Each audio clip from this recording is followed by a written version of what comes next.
All right, so now we have plugged everything in. As you can see, the green cable went to the back there. That's the ground.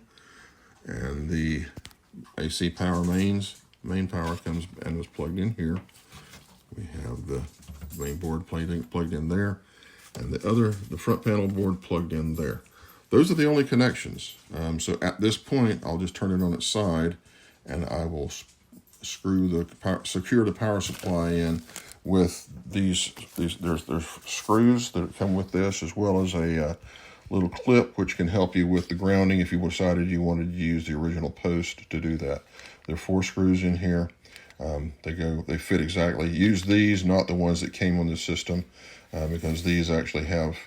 It's a fairly shallow thing, and you don't want to get too deep in there to damage the threading on the. You won't damage the power supply, but you'll damage the threading of the screw holes. So you don't want to do that. So let me turn it back over and screw it in, and then we'll see what it looks like. All right. Now we got everything plugged in. We got our ground connected. We have our power mains. We have the front board, and we have the main board all plugged in. Connections are snug and tight. So let's see what we can do to turn this thing on. See how this works. Moment of truth.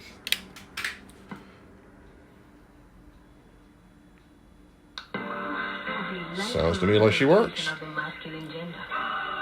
So I think that's how you install a board. That's how you do the install on of a new power supply. And if you look at it, I'll turn this down. See how much less space this thing takes up in the case. You got a lot better airflow coming through there, because the ventilation holes are not obscured by the cage. And I will tell you, I've run these things, the other one for 72 hours, and putting your hand on the side over here with the Condor, you could barely put your hand on it. It was so hot.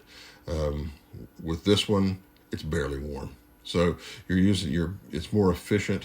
Obviously, they've made some improvements in the last 30, 40 years in power supplies and quality and that kind of thing, and efficiency. So, but anyway, if you're having power problems, or if your power supply has died on your either the 8711A or your HF1000A Watkins Johnson machine, a shortwave receiver, this might be a good option for you. I think the price point of these things are going to be around $350, $400, something like that, US dollars. I don't know. They're still getting their system up and running. Like I say, this is the second unit that they've made, and I can tell you, number 1 and number 2 both have performed flawlessly. I use the other one on the 8711A. I've used it for probably 3 weeks, and it has never a glitch. I mean, it's just absolutely, just don't even know it's there. You turn it on and you just have power. So it's what it's supposed to do, right?